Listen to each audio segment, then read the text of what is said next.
দুই শ্রেণীর মানুষের জন্য বিচার মাঠে আমার সুপারিশ হবে না।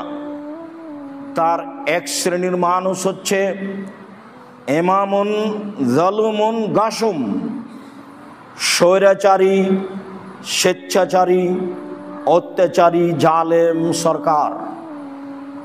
মনে রেখো পৃথিবীর মানুষ, ইমাম, সরকার, জালেম, অত্যাচারী, গাসম, স্বেচ্ছাচারী, অত্যাচারী, স্বেচ্ছাচারী, জালেম সরকার যে, তার ব্যাপারে আমার কোনো প্রকার সুপারিশ হবে না বিচার মাঠে।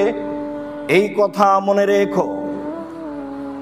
অকুল্ল গালিন মারিক, আর প্রত্যেক যে বিশ্বাসঘাতক, ধর্মচ্যুত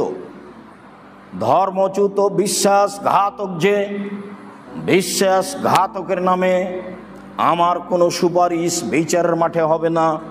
তোমরা এ কথা মনে রেখো। মুহাম্মদ সাল্লাল্লাহু আলাইহি সাল্লাম এ কথা বলেন।